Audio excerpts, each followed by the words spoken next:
Welcome, everybody. It's another edition of Then and Now. I'm Brad Sham. The Cowboys Training Camp 2022 is getting underway, and we are sitting down at the very beginning of it with the, it says here in my script that I wrote for me, the best football player on the team, future Hall of Famer, Zack Martin. Thanks for your time. Thanks for having me. How do you feel when people like me say that stuff? Because I say it almost every time I see you.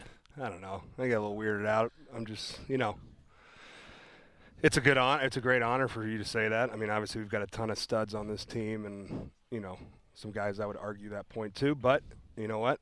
I've had a good little start to my career, and keep it going. This is year 9. This is year 9. So for some people, I'm personally maybe I'm on the no. back. No. I like where you were going.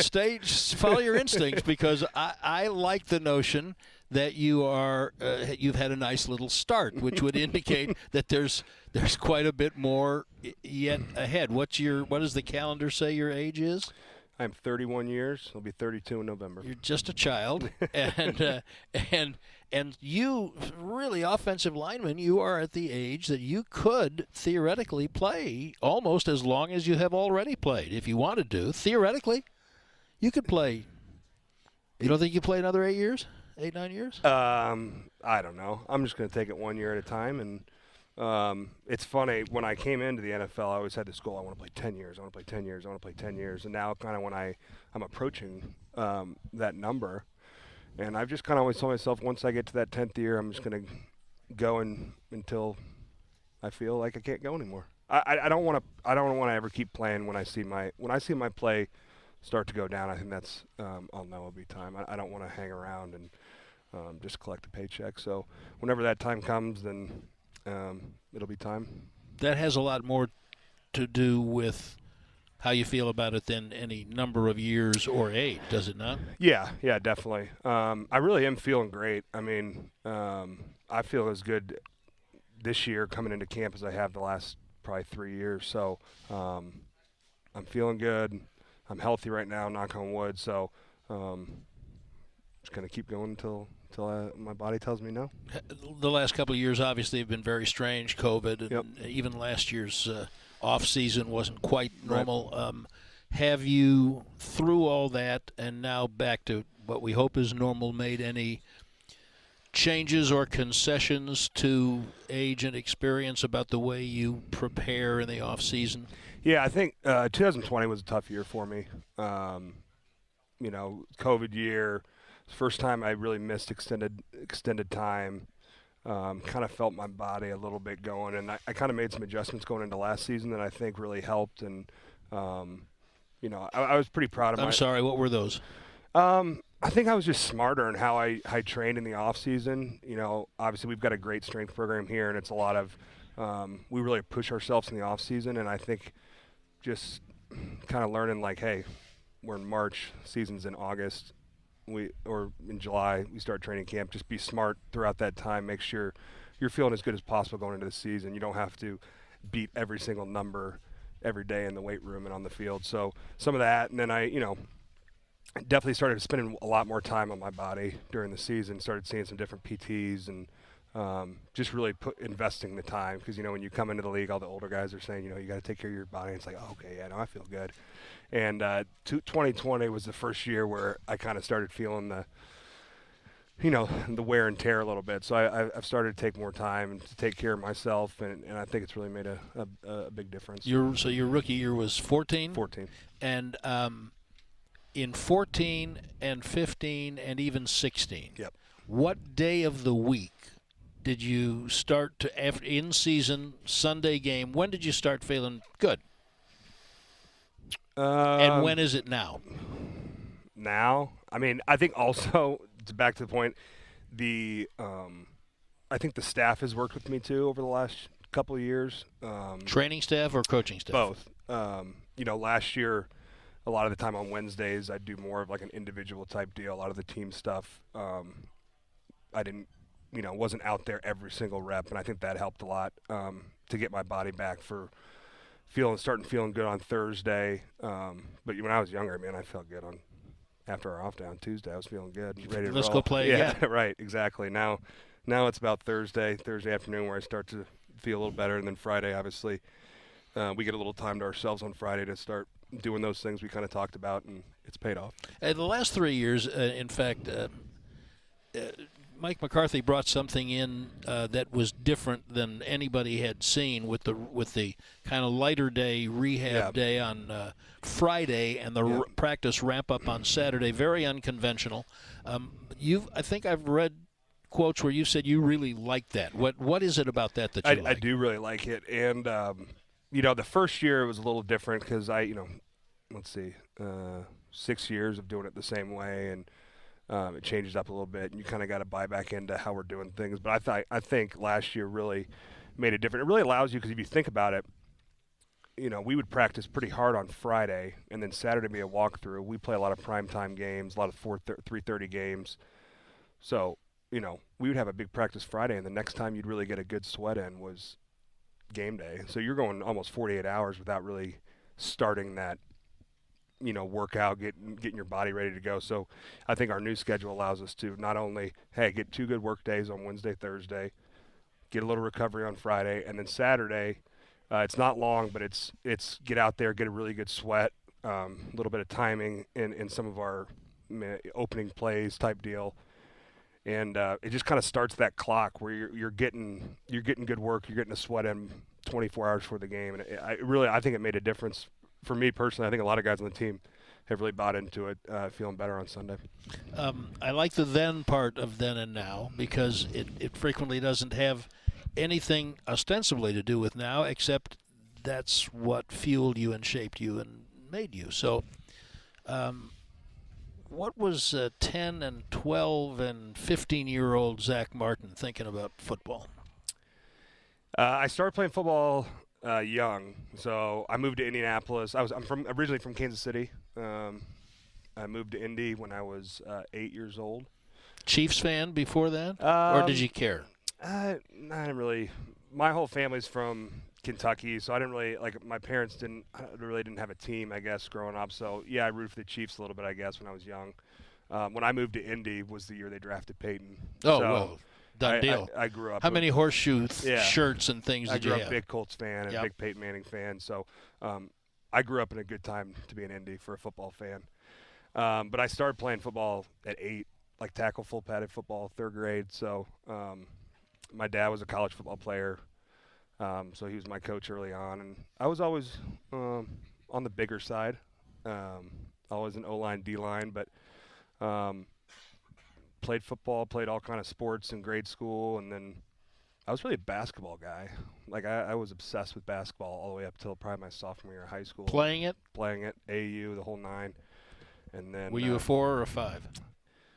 I was a 5. Yeah. I was a 6'4" 5. Yeah. Okay. Yeah, but you ever seen Charles Barkley? Right. Yeah. Okay. But no, after my freshman year of football, I came in and I kind of hit a growth spurt. I've been about the same height since my freshman year of high school. I've been about 6'4", so I started to excel at football, and then basketball kind of started slowly to fade away a little bit. And then I would say after my sophomore season in football, started to get recruited a little bit, and that's where I really kind of locked in on football and kind of hit the ground running. Did you, when that started to happen, were you always a Notre Dame guy? No. Never a Notre Dame guy, actually. So my parents both went to University of Kentucky. My dad played football there. My mom swam there. So I bleed blue, man. I still do. I love Kentucky. Love Kentucky basketball, the whole 9. How many games have you seen at Rupp Arena? Quite a few. We still have season tickets to the football. So, really? I'd go to a couple football games every year there. And wasn't a Notre Dame fan, really. A lot of my friends growing up, I wasn't from Indiana, so a lot of my friends growing up were huge Notre Dame fans, and I was just usually I go on the other side. If everyone's one thing, I try to go opposite. So I wasn't this huge Notre Dame fan. Really didn't get recruited by Notre Dame very hard. Started getting some offers, a lot of Big Ten offers. I was pretty locked into going to the University of Michigan. I was pretty much set on going to Michigan, and then my dad talked me into going to visit Notre Dame, and visited up there and spent a weekend up there, and then committed about 3 weeks later. What changed your mind? What swayed you? I don't know. The people up there, like the guys, guy named Braxton Cave, another Indiana guy, was our center in college. He was my host every time I went up there, and I just clicked right when I went up there, and I just had a feeling that this is a spot for me. And I grew up Catholic. I went to Catholic grade school, Catholic high school, so there was a little bit of that, and then obviously the school itself. But once I got around the players and the coaches, and I kind of fell in love with it, and I think they offered me in May, and I committed in July. Did Kentucky ever know how much of a Kentucky fan you were? Oh yeah. I visited Kentucky a bunch. My younger brother was actually committed to Kentucky for Nick. Yeah, for about 6 months. And then Notre Dame offered him, and then he switched it up to come play with Big Bro. But no, I still. But yeah, I was Kentucky, and then Michigan hard, and then all of a sudden switched to Notre Dame. Once you knew you were going to play college football. Yep. Did you also then know you were going to play pro football? I did not. No. And I would say it was always in the back of my mind, like in high school, like, man, I'd love to play pro football. But, you know, I went to Notre Dame. I reported about 270, redshirted. I was a good football player early on at Notre Dame, but I redshirted, and I didn't really know. You know, you show up and you see these guys are like 320, 325. It's like, holy moly, I don't know if can I get up to that? And is this Kelly? I played 1 year under Coach Weiss. Okay. So my redshirt year was under Weiss. So then after that year, Coach Weiss gets fired. New staff, kind of new opportunities. So it's kind of it obviously was probably the best thing for my career personally, because the new staff came in. We kind of ran a different offense. Being undersized at the time wasn't that big a deal, because we were going from like a true pro-style offense to kind of a spread, run-and-gun type deal. So had a good spring that first year, and started playing as a redshirt freshman at left tackle, and kind of rest is history. So when did you start thinking about playing pro football? I'm holding off on the left tackle stuff. Yeah. I know it's coming. Let's see. I mean, I started to play. Okay, I played my redshirt freshman year. Had an okay season.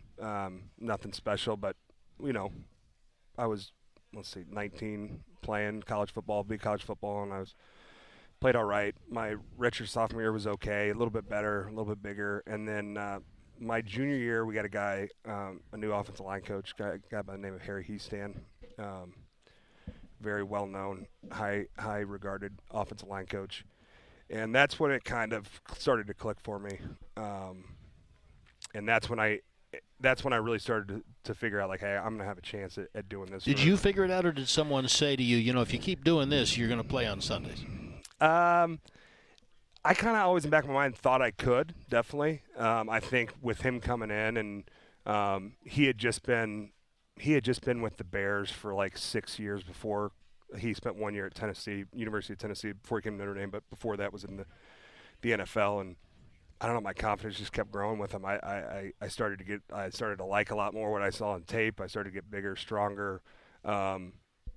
Really, like, was the first time I kind of fell in love with like the offensive line position and how the unit works together and that whole thing. And that's really kind of what he preaches and what he teaches, and really bought into the whole thing. And I played 1 year under him, would have been my redshirt junior year. Thought about coming out in the draft.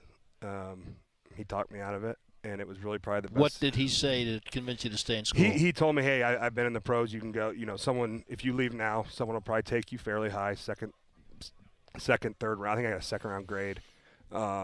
He said they'll draft you to, you know, you could get in the mix. I think if you stay another year, someone's going to draft you to be the guy.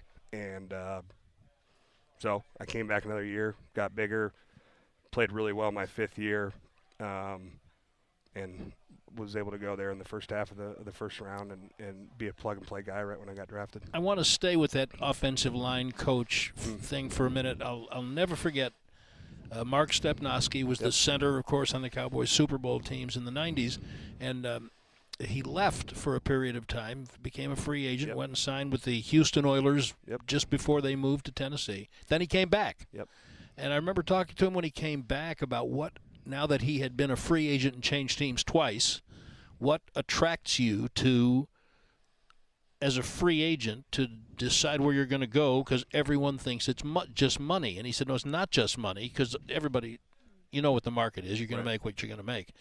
He said, I look at the offensive line coach and the strength coach, because those are where you spend the most time, and can you fit in with them? That left a tremendous impression on me, that position coaches, and maybe more for offensive linemen than anywhere else on the team, that really is important in how a lineman feels about himself, the group, and the team. Right. As you've gone through 9 years, 8 years of your pro career now, has that been reinforced? Do you feel it even more strongly than you did at the end of your career at Notre Dame? I do. I think, luckily for me, the strength staff here, obviously we had Coach Wojcik and then now Harold Nash, come from the same tree, right? So I've been lucky. I've had the same strength and conditioning program since I've been in Dallas, and I think that really has helped me. Just talking to different guys around the league, we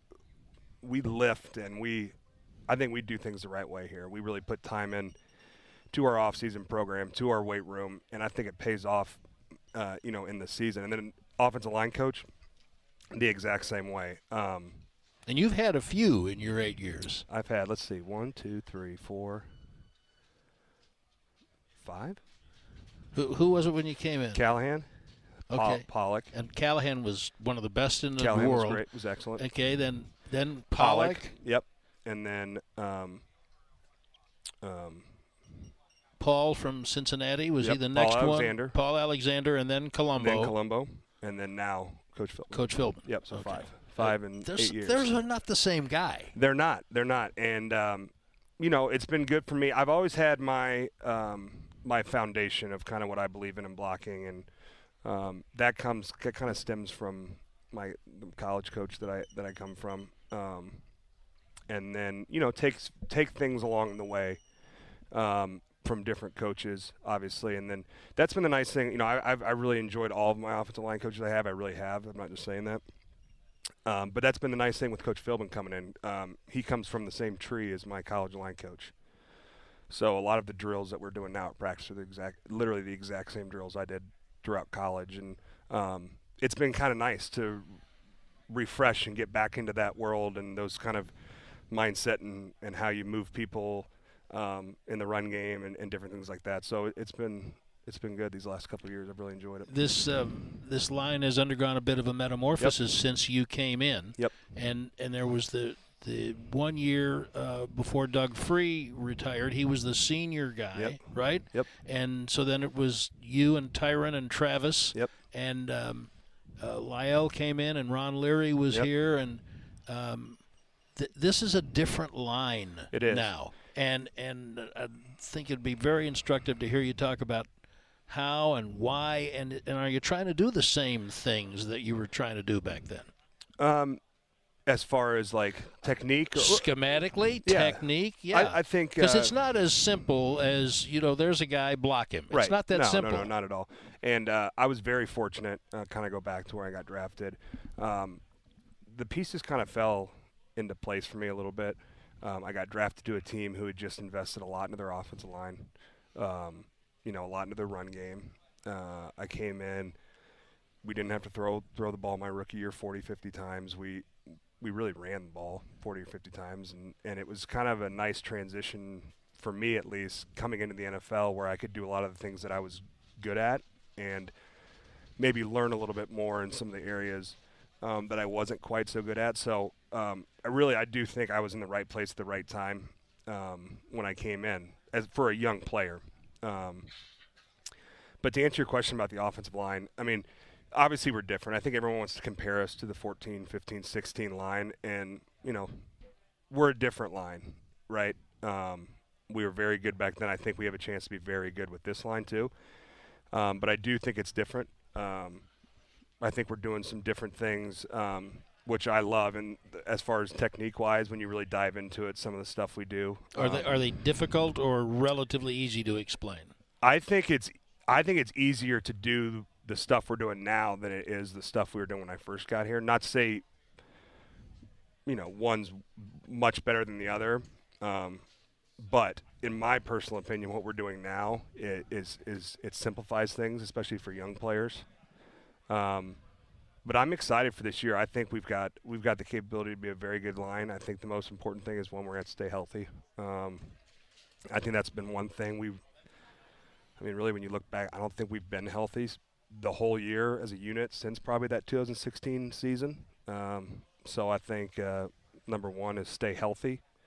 And then what I'm most excited about, I think, is this is going to be the first year where there's some serious competition on the offensive line. So that competition, in my opinion, breeds, brings out the best in people. So I'm really looking forward to seeing some of these guys fight for those jobs. And I think it'll bring not only those guys up, but I think it'll bring us around them to a better level. Does it feel to you like running is still as important in the league as it was? In my opinion, it does. Yeah. It does? Yeah, 100%. I mean, you're going to have to throw the ball. That's no surprise. Everyone's got to throw it. When you look around, especially who's won it the last couple of years, I mean, they're throwing the ball, and we know we're going to have to do that. But just in my experience in the NFL, games where you're running the ball, it just makes everyone around you better. It makes the defense better. It makes quarterback better. It makes the coach's job easier. So I think that's something we want to get back to is really establishing that identity in the run game and being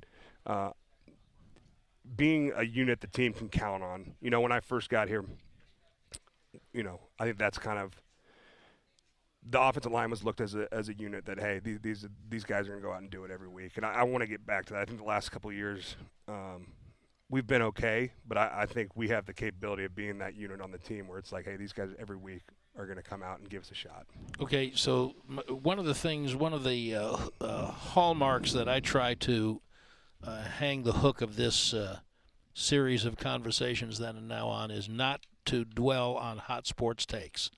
I tell all of my guests this is not hot sports takes. You have, however, kind of just cracked the door just a little bit, so I'm gonna stick my head through it, not come crashing full bore. But why do you? I'm asking about two guys. Yep. Why do you believe that Tyler Smith and Terrence Steele are the kinds of players who can do what you're talking about? I'll start with Terrence. I love Terrence Steele. I've been high on him. I just have a ton of respect for him. That first year, that COVID year, I don't think people understand what he did that year. Undrafted guy. No training camp, basically 2 weeks of training camp. I think he started 14 games, I think it was. Had his ups and downs, but kind of showed, like, especially in the run game. In my opinion, I don't know if there's a better right tackle in the run game in the NFL than Terrence Steele. And it's a big statement. It is a big statement, but I think when you turn the tape on last year and we're running the ball, you see Terrence Steele. That's the guy who was. Can I curse a little? No. Yeah, kicking some ass on tape. They'll take it out if they don't like it. Yeah. Seriously, kicking some serious ass in the run game, and he's gotten bigger, stronger, faster. So you had me worried. We said, "Can I curse?" That's nothing. Okay, that's nothing. So Terrence to me is a big key to our run game. Just the way he can get off the ball and move people and really get after it. And then, the competition part is another Tyler Smith and Connor McGovern. Those guys, Connor McGovern's played a decent amount of football for us. And then obviously Tyler Smith's the first-round pick. And, we didn't have pads on in the spring, but you could kind of see his physicality and the way he plays. And so it's exciting to have those two guys kind of duke it out, and I think it'll bring the best out of them. But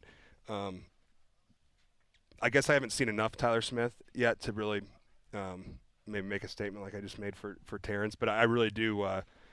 Terrence Steele, I'm expecting to have a really big year. You and others have compared Tyler Smith to Ron Leary. Yes, yeah. Because just kind of the way, even from his stance, the way he moves, kind of his quiet mentality, it's all kind of Ron Leary-esque in my opinion, which I don't know if which is a huge compliment to him because I hold Ron Leary in very high regard. So he's got that kind of that quiet demeanor, but he's like ready to rip your head off at any moment. I thought Larry was the he was unsung hero. He was like our enforcer a little bit, when he was with us. He was again, we had guys Tyron and Trav and myself kind of got some of the headlines, but I think kind of the glue to the whole thing was Ron Leary. Okay, you let the record show. We can re-rack the tape. You brought the subject up first, not me. Okay. Now for the benefit of our audience, when Zack was a young player, he and Travis Frederick would come on our Cowboy Hour show, and I would just bring up the fact that he was an outstanding offensive tackle at Notre Dame, and might he ever want to slide back in, or could he slide back in? Is that something that could happen? And after 3 or 4 years, I had enough of, all right, can we just drop the tackle stuff? Okay.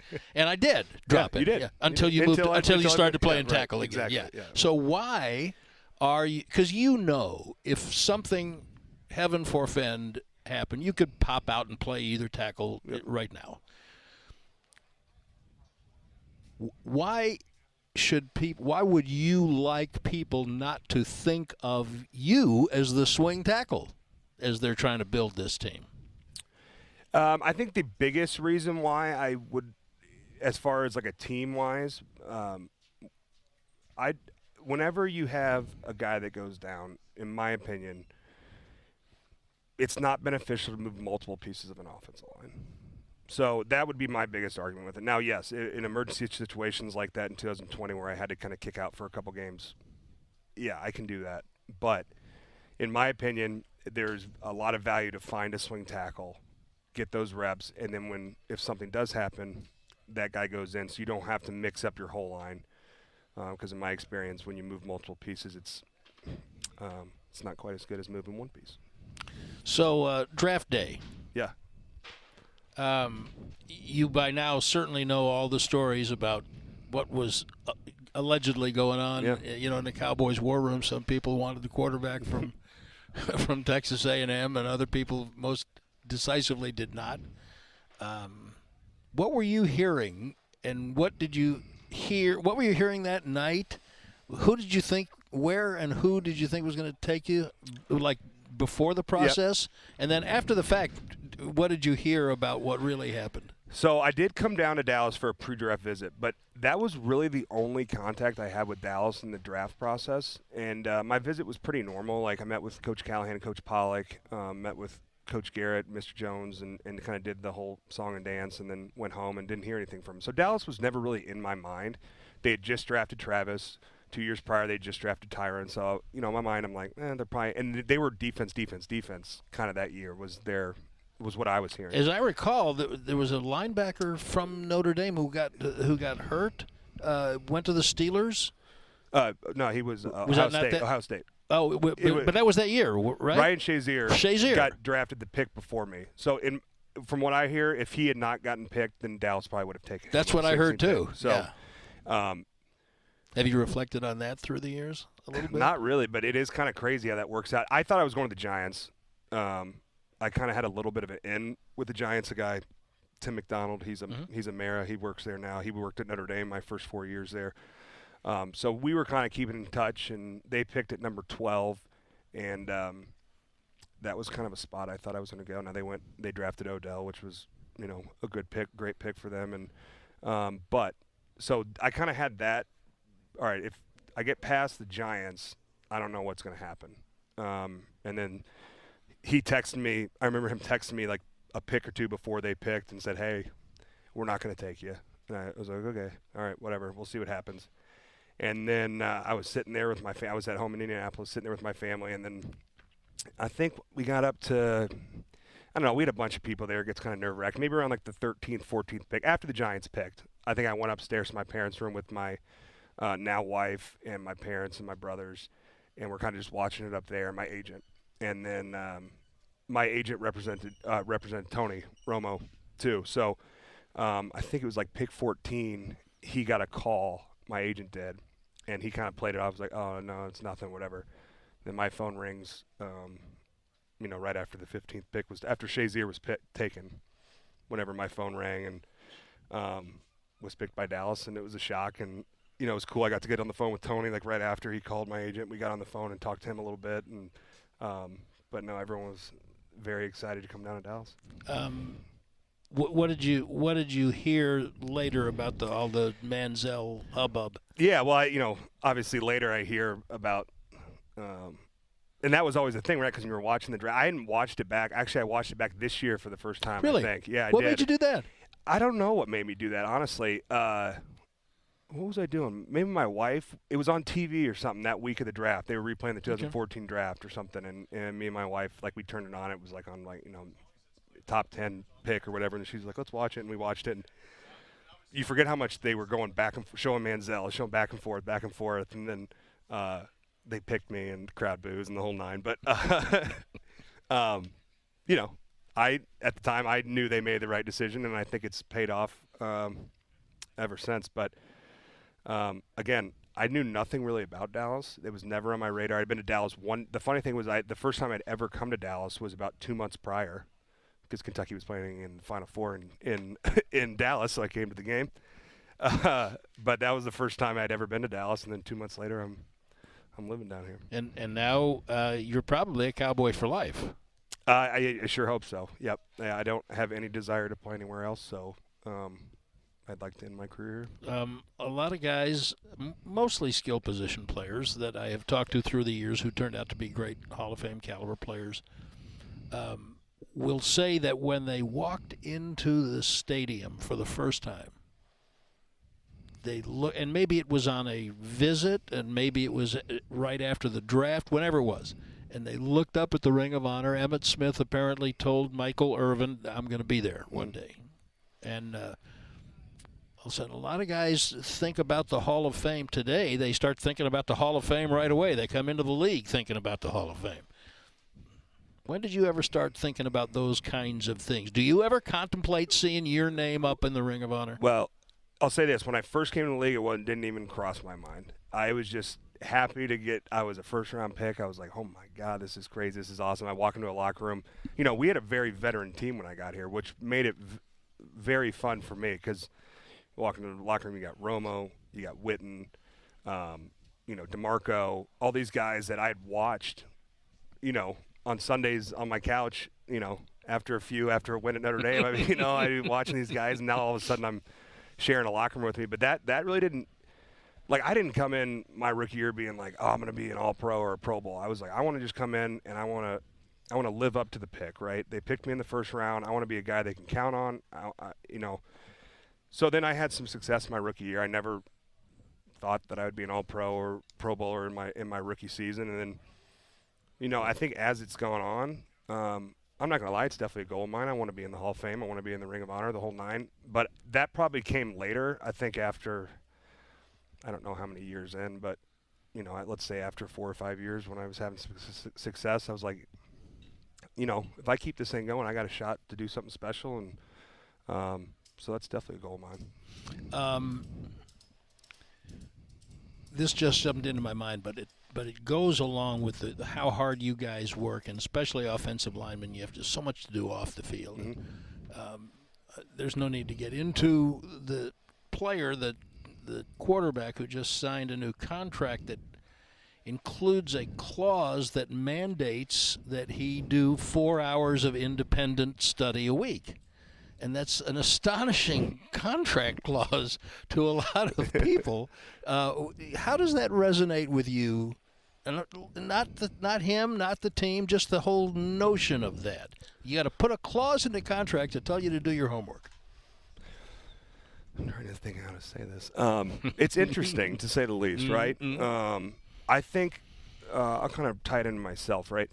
When I came here, again, we had a veteran team and guys that I could learn from and learn how to prepare for games and week to week, and certain guys. And I don't know. In my opinion, if you're going to go into a game, I don't know how you're not watching film, because these guys are really, really good across the ball. And so it is interesting. But I can just speak on myself, and I think that's something that I learned early on, right? So we didn't have I think we had we had iPads when I first got in, but we didn't have the cloud, right? So you had to physically go take your iPad to the video guy, get the film plugged in, the whole nine. So it's easier now to watch film. So that's why it's kind of interesting. But yeah, like everything, like we'll practice, 30 minutes later I'll go on my iPad, the entire practice is on the tape and you can watch it. So but I do think that's something back to college with my coach Heaston. I think that's something that he brought to me is how to prepare for a week, what to look for, how to break down film, how to break down a specific player, right? And that's why I think people get, especially in the offensive line play, you get over when you're watching film. You kind of get there's two ways to look at it. I think some people are like, all right, how do I block this specific guy? Where in my belief in the offensive line, it's I'm going to do the same thing. Now, certain players, you're running against 99 versus the Rams. You got to tweak some things, right? But I think to have the most success, if you've got your fundamentals and your beliefs on how to block someone and you rep that like we do here, that's going to take care of about 95% of what we do. You do it your way.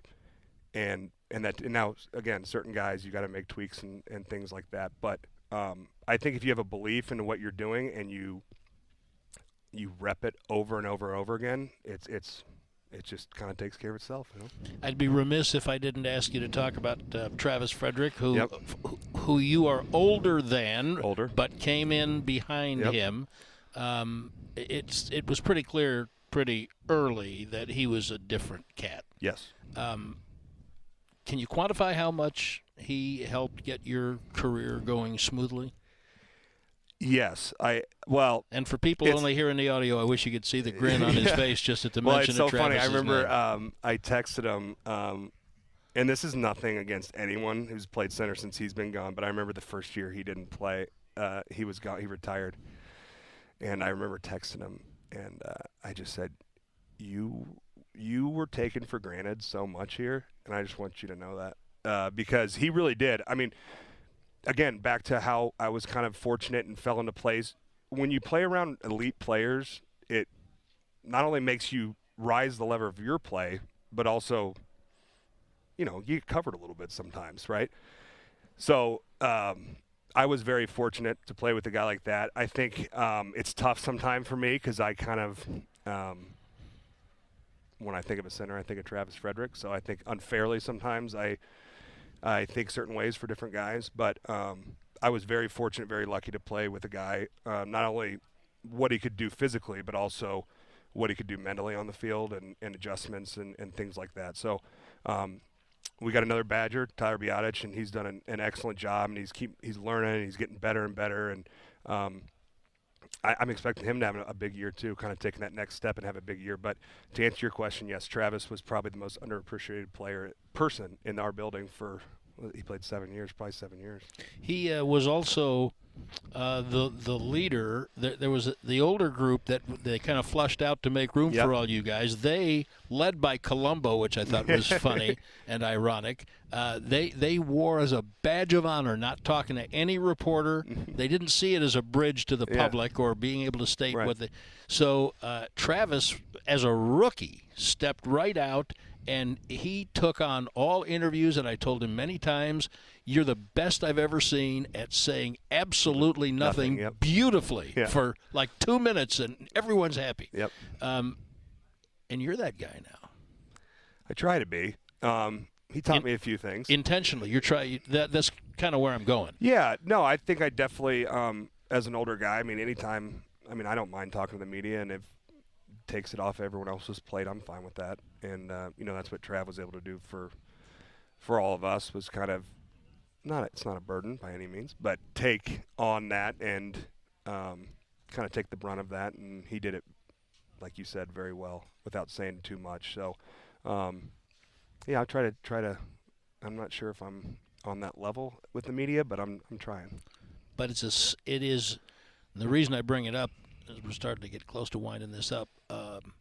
It's a symbol an example of leadership, which he embraced. Yep. And you have embraced it. Yep. And you began to embrace it while he was still here. Yep. And you lockered next to Witten, and then you got Witten's locker. And so tell me about leadership.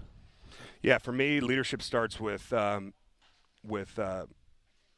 doing it first before you can be this vocal leader, and you have to show that you can consistently do it day in and day out. That really, my whole career is summed up, in my opinion, is like consistency is king, right?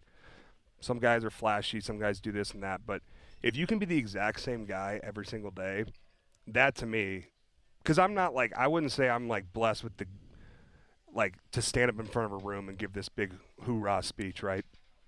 Like Dak, for example, as good as I've been around talking in front of a team, and he that's what he does, right?